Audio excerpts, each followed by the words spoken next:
అసలు గుండె జబ్బు ఏ స్థాయిలో ఉంది, ఏ స్టేజ్లో ఉంది తెలుసుకుంటే దానికి అసలు ఏం చేయాలి అనేది మనకు అర్థమవుతుంది.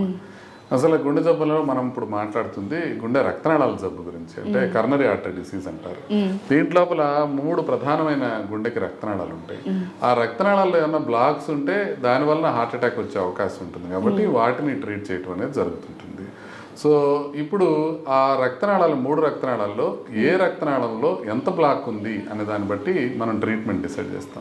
ఇప్పుడు ఫర్ ఎగ్జాంపుల్ ఏదైనా రక్తనాళంలో లేకపోతే అన్ని రక్తనాళాల్లోనూ 70% కన్నా తక్కువ బ్లాక్స్ ఉన్నట్లయితే దానికి స్టెంట్ అవసరం లేదు, బైపాస్ అవసరం లేదు, మెడిసిన్స్ తోనే మేనేజ్ చేయొచ్చు. But at the same time medicines curative అని కాదు. మెడిసిన్స్ వాడితే ఆ బ్లాక్స్ 70% తక్కువ ఉన్నవి కరిగిపోతాయని కాదు. మనకేమవుతుందంటే తక్కువ శాతం బ్లాక్స్ ఉన్నవి ఏంటంటే మెడిసిన్స్తో స్టెబిలైజ్ అయితే చాలు. అంటే అది ప్రోగ్రెస్ కాకుండా అంతకన్నా పెరగకుండా ఉండి వాటిపైన క్లాట్స్ ఫామ్ కాకుండా ఉంటే కనుక మనకి హార్ట్ అటాక్లు వచ్చే అవకాశం తగ్గుతుంది. సో దాని లక్ష్యంతో మనం ఏం చేస్తామంటే మనకి ఇమీడియట్గా ఆ బ్లడ్ థిన్నర్స్ కానివ్వండి, లేకపోతే కొలెస్ట్రాల్కి సంబంధించిన మెడిసిన్స్ కానివ్వండి, ఈ మెడిసిన్స్ మనం వాడుకోవటం ద్వారా అది ప్రోగ్రెస్ కాకుండా మనం చూడగలుగుతాం. అయితే ఏదైనా ఒక రక్తనాళంలో 70% కన్నా ఎక్కువ బ్లాక్ ఉందనుకోండి, అలా ఉన్నప్పుడు మాత్రం వాళ్ళకి మనం స్టెంట్ వేయటం అనేది జరుగుతుంటుంది. 3 రక్తనాళాల్లో 2 రక్తనాళాల్లో బ్లాక్స్ ఉన్నప్పటికీ కూడా స్టెంట్స్ వేస్తాం. బట్ 3 రక్తనాళాల్లో బ్లాక్స్ ఉన్నా కొన్ని రకాల లెఫ్ట్ మెయిన్ అని కానీ, కొన్ని రకాల క్రానిక్ టోటల్ అక్లూజన్స్ అని కానీ ఇలాంటివి ఉన్నప్పుడు కూడా మనం బైపాస్ని సజెస్ట్ చేస్తాం. సో ఫస్ట్ మన పర్సంటేజ్ ఆఫ్ బ్లాక్స్ గురించి, తర్వాత మనకి ఎక్కడెక్కడ ఉన్నాయి, అవి ఎన్ని రక్తనాళాల్లో బ్లాక్స్ ఉన్నాయి అన్న దాన్ని బట్టి. ఫర్ ఎగ్జాంపుల్ ఇప్పుడు 3 బ్లాక్స్ ఉన్నాయి, 3 90% వరకు బ్లాక్స్ ఉన్నాయి, బట్ కొమ్మల్లో ఉన్నాయి, మెయిన్ రక్తనాళాల్లో లేవనుకోండి, అప్పుడు కూడా మనం మందులు వాడుకోవచ్చు. కాబట్టి స్టెంట్లు, బైపాస్లు, మెడిసిన్స్ ఎప్పుడు వేయాలి, ఎప్పుడు వేయకూడదు అనేది కార్డియాలజిస్ట్ చూసి డిసైడ్ చేస్తారు. ఇక్కడ ప్రాబ్లం ఎక్కడ వస్తుందంటే ఒక కార్డియాలజిస్ట్ చెప్పిన దానికి ఇంకొక కార్డియాలజిస్ట్ చెప్పిన దానికి తేడా ఉండొచ్చు. ఎందుకంటే ఈ పర్సంటేజ్ డిటర్మినేషన్ అనేది ఎగ్జాక్ట్ గా కంప్యూటర్ లో వచ్చే నెంబర్ కాదు. అంటే ఇప్పుడు 66% వచ్చిందనో అట్లా ఉండదు. 60 to 70%, 70 to 80% ఇట్లా చెప్తారు. అది మనకి ఎక్స్పీరియన్స్ బట్టి కార్డియాలజిస్ట్ చెప్పే నెంబర్సే తప్ప అవి యాక్యురేట్గా కరెక్ట్గా నెంబర్ ప్రకారం రాదు. సో అప్పుడు ఏం చేస్తారంటే ఒక కార్డియాలజిస్ట్ ఫర్ ఎగ్జాంపుల్ స్టెంట్ వేసుకోమని చెప్తే ఇంకో కార్డియాలజిస్ట్ దగ్గరికి వెళ్ళినప్పుడు సరేనండి మెడిసిన్స్ వాడదామంటే మొదటి కార్డియాలజిస్ట్ని దుర్మార్గుడు అనుకునే ప్రమాదం ఉంటుంది. అట్లా ఉండదు. ఇప్పుడు ఎట్లా ఉంటుందంటే మనకి ఏది కరెక్ట్ అనేది ప్రధానంగా మన సిమ్టమ్స్ బట్టి ఆధారపడి ఉంటుంది, మనకున్న బ్లాక్స్ తీవ్రత బట్టి ఆధారపడి ఉంటుంది. ఒక టైంలో స్టెంట్ ఖచ్చితంగా వేయాల్సిన టైం ఏంటంటే హార్ట్ అటాక్ వచ్చిన టైం. హార్ట్ అటాక్ వచ్చిన టైంలో కనుక మనం ఇమీడియట్గా ట్రీట్మెంట్ చేసి ఇమీడియట్గా స్టెంట్ అమర్చగలిగితే ప్రాణాపాయం బాగా తగ్గే అవకాశం ఉంటుంది. అది మనకి ఖచ్చితంగా స్టెంట్ వేయించుకోవాల్సిన టైం. అప్పుడు ఆర్గ్యూ చేయకూడదు అనమాట, మేము సెకండ్ ఒపీనియన్ తీసుకుంటాం, థర్డ్ ఒపీనియన్ తీసుకుంటాం అనేది చేయకూడదు. హార్ట్ అటాక్ వచ్చినప్పుడు ఏ కార్డియాలజిస్ట్ చెప్పినా ఓకే హార్ట్ అటాక్ ఉంది, హార్ట్ అటాక్ కోసం వేస్తున్నాం అన్నప్పుడు అది వేయించేసుకోవడమే మంచిది, రాదర్ దాన్ని వెయిట్ చేయడం కన్నా. బట్ మిగతా సందర్భాల్లో 1-2 ఒపీనియన్స్ తీసుకోవచ్చు. ఓకే ఇలా ఉంది, దీన్ని ఏమంటారు, ఇంకొకరు చెప్పినప్పుడు మొదట చెప్పిన ఆయనకి కన్నా భిన్నమైన అభిప్రాయం ఉంటే కోపడక్కర్లా. సో ప్రొసీజర్ అవసరమైనట్లు చెప్పిన వాళ్ళు అందరూ చెడ్డవాళ్ళు కాదు, ప్రొసీజర్ అవసరం లేదని చెప్పిన వాళ్ళందరూ మంచివాళ్ళు కాదు. యూజువల్గా ఏమవుతుందంటే ఒకళ్ళు ప్రొసీజర్ అవసరం అని చెప్పిన తర్వాత ఇంకొకళ్ళు ప్రొసీజర్ అవసరం లేదని చెప్పి మళ్ళీ 3 నెలల తర్వాత అదే ప్రొసీజర్ చేసే అవకాశం ఉంటుంది. సో అట్లా కూడా ఉంటుంది. సో అందుకోసమని మనకి కావాల్సింది ఏంటి, మనకి సిమ్టమ్స్ ఏమున్నాయి, లోపల బ్లాక్స్ ఎంత పర్సెంట్ ఉన్నాయి అనేది చూసుకొని దాని ప్రకారం మనం ఒక నిర్ణయం తీసుకోవటం మంచిది. సో ఇంకా కొన్ని ఆప్షన్స్ ఉంటాయి. కొన్నిసార్లు ఏమవుతుందంటే 90% దాటిపోయినాయి బ్లాక్స్, 3 ఉన్నాయి, కానీ బైపాస్ సాధ్యపడదు. ఏంటంటే బైపాస్ ఎప్పుడు చేస్తామంటే రక్తనాళం మొదట్లో బ్లాక్ ఉండి చివరంతా బాగుంది అనుకోండి, ఈ బ్లాక్ ఉన్న ప్రాంతాన్ని బైపాస్ చేయడమే బైపాస్ సర్జరీ. ఆ బ్లాక్ ఉన్న ప్రాంతాన్ని వేరే రక్తనాళం తీసుకొచ్చి దాన్ని కలిపేస్తారు. సో ఆ బ్లాక్ తర్వాత కాబట్టి ఆ బ్లాక్ బైపాస్ అయిపోతుంది. కానీ మొత్తం కిందంతా బ్లాక్ ఉందనుకోండి, ఫర్ ఎగ్జాంపుల్ ఒక రోడ్డు కంజెస్టెడ్ గా ఉంది, సో దానికి ఒక బైపాస్ రోడ్ వేస్తే కంజెషన్ దాటి వెళ్ళిన తర్వాత రోడ్డు కలిసింది. బట్ రోడ్డు మొత్తం కంజెషన్ ఉందనుకోండి, మనం బైపాస్ రోడ్ వేసినా కూడా ఉపయోగం ఉండదు, అది కూడా అక్కడికే వెళుతుంది. కాబట్టి కొన్నిసార్లు బైపాస్ సర్జరీ ఉపయోగపడకపోవచ్చు, స్టెంట్లు వేయడం సాధ్యం కాకపోవచ్చు. ఇలాంటప్పుడు మెడిసిన్స్ మ్యాక్సిమం వాడుకోవటమే కాకుండా ఈసీపీ అనే ప్రక్రియ కూడా అందుబాటులో ఉంటుంది. దానికి కూడా సర్జరీ చేయకుండా ఈసీపీ అనేది చేస్తారు. కాకపోతే సర్జరీ చేసినప్పటికీ స్టెంట్ చేసినప్పటికీ ఆల్మోస్ట్ ఒక 70-80% బెనిఫిట్ ఉంటే ఈసీపీ చేసినప్పుడు ఒక 10-15% బెనిఫిటే ఉంటుంది. బట్ అది చేయలేం కాబట్టి ఇది చేసుకోవడం, అది చేయలేని స్థాయికి రీచ్ అయింది కాబట్టి అప్పుడు మనం ఈసీపీ చేసుకోవటం. సో యూజువల్గా మీరు అడిగిన ప్రశ్నకి క్లుప్తంగా చెప్పాలంటే మెడిసిన్స్తో చాలా మందికి ట్రీట్మెంట్ ఇవ్వచ్చు. అది కరెక్ట్గా పరిపక్వ స్థితిలో ఉన్నప్పుడు, అంటే స్టెంట్ వేయాల్సిన అవసరం ఉన్నప్పుడు లేకపోతే సర్జరీ చేయాల్సిన అవసరం ఉన్నప్పుడు అది వేసుకోవటం వల్ల దానివల్ల ఉపయోగం జరిగే అవకాశం ఉంటుంది. Other end of the spectrum ఏంటంటే స్టెంట్ వేసినా బైపాస్ చేసినా ఉపయోగం లేని పరిస్థితుల్లో అప్పుడు మనం ఆల్టర్నేటివ్ మెథడ్ లాంటి ఈసీపీ లాంటిది పెంచుకోవచ్చు. ఇది మనం గమనించాలి. డాక్టర్ గారు, మనం చాలా మందిలో ఒకప్పుడు అంటే 50-60 ఏళ్ల పైబడ్డ వాళ్ళల్లో మనం హార్ట్ డిసీజెస్ కానీ హార్ట్ స్ట్రోక్లు కానీ చూసాం. కానీ రీసెంట్ డేస్లో మరి చిన్నపిల్లలు 10-13 ఏళ్ళు 16 ఏళ్ళు ఇప్పుడు 20-30 ఏళ్ళు వాళ్ళందరూ ఎఫెక్ట్ అవుతున్నారు.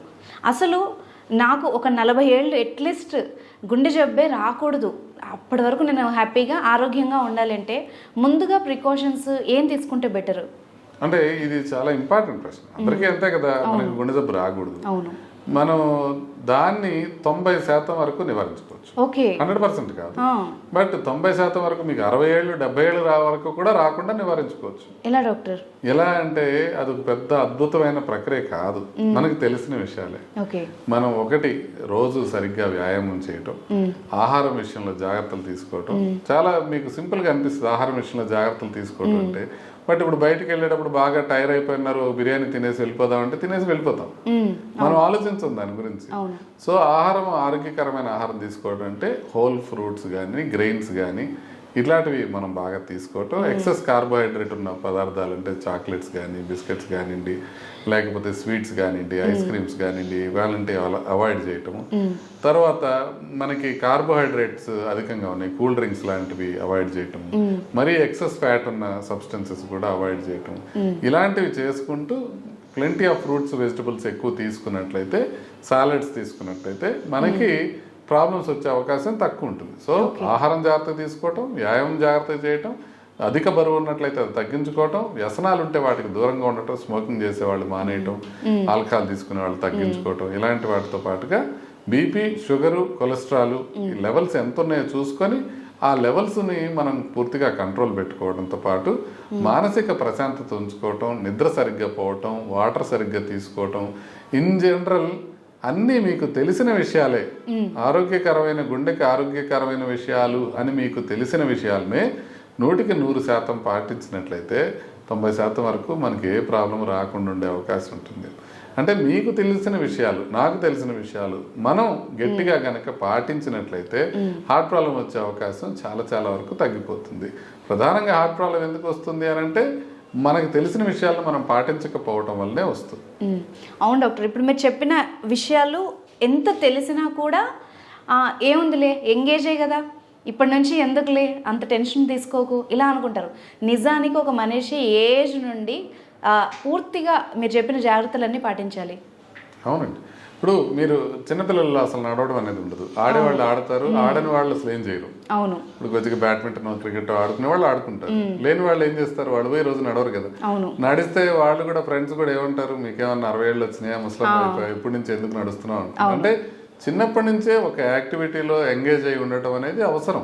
అది స్పోర్టింగ్ యాక్టివిటీ కావచ్చు, రెగ్యులర్ గా బ్రిస్క్ వాకింగ్. ఇప్పుడు అందరూ ఆడలేరు కదా, కొంతమంది ఆటలు రాని వాళ్ళు రెగ్యులర్ గా వాకింగ్ చేయడం, ఏదో ఒక ఫిజికల్ యాక్టివిటీకి రెగ్యులర్ గా అలవాటు చేసుకున్నట్లయితే, 20 years అప్పటి నుంచే అలవాటు చేసుకున్నట్లయితే ఏజ్ పెరిగే కొద్దీ కూడా ఏమీ వచ్చే అవకాశం బాగా తక్కువ ఉంటుంది. డాక్టర్ గారు, ఈ హార్ట్ అటాక్కి డేలో ఉండే సమయానికి నిజంగా ఏమన్నా లింక్ ఉందా? ఎందుకంటే చాలా మందిలో నైట్ హార్ట్ స్ట్రోక్తో చనిపోవడం, తెల్లవారుజామున హార్ట్ స్ట్రోక్ రావడం ఇవి బాగా చూస్తూ ఉంటాం. నిజంగా టైమింగ్కి దానికి ఏమైనా రిలేషన్ ఉందా? యూజువల్గా తెల్లవారుజామునే హార్ట్ అటాక్లు ఎక్కువ వస్తుంటాయి. ఓకే. ఎందుకు అని అంటే కౌంటర్ రెగ్యులేటరీ హార్మోన్స్ అంటారు. అంటే మామూలుగా నిద్రపోతున్నప్పుడు హార్మోన్ లెవెల్స్ చాలా తక్కువ ఉంటాయి, అందువల్ల బీపీ తక్కువ ఉంటుంది, హార్ట్ రేట్ తక్కువ ఉంటుంది, సింపథెటిక్ నర్వస్ సిస్టమ్ అనేది బాడీలో ఉంటుంది, అది తక్కువ మోతాదులో పనిచేస్తుంటుంది. మనం ఎర్లీ మార్నింగ్లో మనని లేపి మనని డే మొత్తం చూడటానికి వీలుగా hormonal levels, sympathetic nervous system activate అవుతాయి. అవి పొద్దున పూట మనకి యాక్టివేట్ అయ్యేటప్పటికి పొద్దున పూట సహజంగా ఎర్లీ మార్నింగ్లో మన బీపీ పెరగడం, మనకి హార్ట్ బీట్ పెరగడం జరుగుతూ ఉంటాయి. సో ఈ హార్మోన్స్ ప్లస్ ఈ సింపథెటిక్ నర్వస్ సిస్టమ్ ఎక్కువగా ఉండటం వల్ల మనకి హార్ట్ ప్రాబ్లమ్స్ అనేది ఎర్లీ మార్నింగ్ లో ఎక్కువ వచ్చే అవకాశం ఎక్కువ ఉంటుంది. సో ఆ ప్రక్రియని ప్రపంచవ్యాప్తంగా యాక్సెప్ట్ చేస్తారు, ఎర్లీ మార్నింగ్ లోనే ఎక్కువ వచ్చే అవకాశం ఉంటుంది. బట్ అట్లనే అప్పుడే రావాలని లేదు, రోజు మొత్తం మీద ఎప్పుడైనా రావచ్చు, బట్ యూజువల్ గా ఎర్లీ మార్నింగ్ లో స్టార్ట్ అవుతుంది. బట్ ద ప్రాబ్లం ఏంటంటే ఇప్పుడు ఫర్ ఎగ్జాంపుల్ ఇప్పుడు ఒక 4 o'clock కి అటాక్ వచ్చింది అనుకోండి, ఆ వ్యక్తి ఇంట్లో వాళ్ళని లేపడానికి కూడా సందేహిస్తారు ఈ టైంలో ఎట్లా అని. సో అప్పుడు కుటుంబ సభ్యులను లేపడానికే సందేహిస్తారు, ఆ టైంలో డాక్టర్స్ ఉంటారో లేదో అనుకుని నెమ్మదిగా 10 గంటలకు వెళ్ళేటప్పటికి హార్ట్ అటాక్ వచ్చిన మొదటి 6 గంటల లోపల మనం యాంజియోప్లాస్టీ కానీ లేకపోతే ఇంజెక్షన్స్ కానీ ఇచ్చినట్లయితే ప్రాణానికి ప్రమాదం గణనీయంగా తగ్గే అవకాశం ఉంటుంది. కానీ మీకు 4 గంటలకి ప్రాబ్లం వచ్చి 10 గంటల తర్వాత మీరు హాస్పిటల్కి వెళ్ళినట్లయితే ప్రమాదం చాలా చాలా ఎక్కువ ఉంటుంది. అంటే ఒకసారి 6 గంటలు గడిచిపోయి గుండె డ్యామేజ్ అయిపోయిన తర్వాత మనం ఎంత చేసినా కూడా పార్షియల్ రిజల్టే ఉంటుంది. కాబట్టి ఎర్లీగా ఎనీ టైం 2 కావచ్చు 3 కావచ్చు 4 కావచ్చు ఎప్పుడు అటాక్ వస్తే అప్పుడు ఇమీడియట్ గా హాస్పిటల్ చేరుకోవడం అనేది చాలా ఇంపార్టెంట్. అంటే ఖచ్చితంగా గుర్తుపట్టడానికి ఇవి పర్టికులర్ లక్షణాలు అని ముందే ఇన్ని అవర్స్ ముందని ఏమన్నా తెలుస్తుందా డాక్టర్? ముందుగా తెలియదు, వచ్చి రాగానే తెలుస్తుంది. ఎట్లాగా గుండెకి నొప్పి ఛాతీకి మధ్య భాగంలో ఉంటుంది, వేలితో చూపించలేని విధంగా గుండె ఛాతీ మొత్తం వ్యాపిస్తుంది. అది గుచ్చినట్టుగా కాకుండా బరువుగా గాని నొప్పిగా గాని మంటగా గాని నొక్కినట్టుగా గాని ఉంటుంది. సో అది నడిస్తే 2 అడుగులు నడిస్తే ఎక్కువ అవుతుంటది, లేకపోతే తగ్గుతూ ఉంటుంది. దాంతో పాటుగా ఆయాసం రావటం కానివ్వండి, చెమటలు పట్టడం కానివ్వండి, లేకపోతే చేతికి పాకటం కానివ్వండి, బ్యాక్ వెళ్ళటం కానివ్వండి, 2 దవడలకు రావటం కానివ్వండి, ఇలాంటివి జరుగుతుంటాయి. వీటిల్లో మనకి ముఖ్యంగా మనం తెలుసుకోవాల్సింది ఏంటంటే మనకి ఛాతీ మొత్తం రావడం. మనకి చివరికి ఏం గుర్తుంటుంది అంటే మీకు ఇంటికి వెళ్ళిన తర్వాత చెమట పడితే ఇది అని, ఎక్కడ నొప్పి వచ్చి చెమట పట్టినా భయపడతారు. అట్లా కాదు, ఛాతీకి మధ్య భాగంలో రావటం, అది వేలితో చూపించలేని విధంగా మొత్తం రావటం, అది బరువుగా కానీ నొప్పిగా కానీ లేకపోతే పట్టుకున్నట్టుగా కానీ మంటగా కానీ గుచ్చినట్టుగా కాదు అలా ఉండటం, తర్వాత నడిస్తే ఎక్కువయ్యి ఆగిపోతే తగ్గిపోవడం. వీటితో పాటుగా మీకు చేతికి లాగటం కానీ దవడలకు రావటం కానివ్వండి, వెనక్కి వెళ్ళటం కానివ్వండి, స్వెట్టింగ్ రావటం కానివ్వండి, ఆయాసం రావటం కానివ్వండి, ఈ లక్షణాలు కూడా దోహదపడతాయి. సో ప్రధానంగా మనం తెలుసుకోవాల్సింది ఏంటంటే ఎప్పుడు కూడా మనకి రిస్క్ ఫ్యాక్టర్స్ కనుక్కున్నట్లయితే, అంటే బీపీ ఉంది, షుగర్ ఉంది, కొలెస్ట్రాల్ ఉంది, స్మోకింగ్ చేస్తున్నారు, అట్లా రిస్క్ ఫ్యాక్టర్స్ ఉన్న వాళ్ళు ఏ రకమైన నొప్పి వచ్చినా తీవ్రంగా వస్తే ఇమీడియట్గా హాస్పిటల్కి వెళ్ళి గుండెకి సంబంధించిన టెస్ట్ చేసుకోవాలి. అదే రిస్క్ ఫ్యాక్టర్స్ లేకుండా ఇప్పుడు మీకు బీపీ లేదు, షుగర్ లేదు, ఒక 22 year old అమ్మాయి ఉందనుకోండి, తనకు కొంచెం గుచ్చుకున్నట్టు నొప్పి వస్తే ఏం భయపడాల్సిన అవసరం లేదు, మరుసటి రోజు పొద్దున హ్యాపీగా వెళ్ళొచ్చు. సో ఆ డిస్టింక్షన్ మనం గుర్తించాల్సిన అవసరం ఉంటుంది. People with risk factors any time problem వచ్చినా కూడా హాస్పిటల్కి రష్ అయిపోవడం మంచిది. నేను చెప్పినట్టు తీవ్రంగా హార్ట్ ప్రాబ్లం లాగా పెయిన్ వచ్చినట్లయితే ఇమీడియట్గా వెళ్ళిపోవడం మంచిది.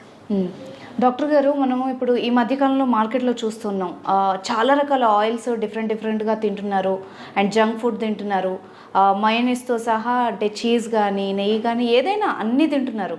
నిజంగా ఇవి గుండెకి మేలు చేస్తాయా?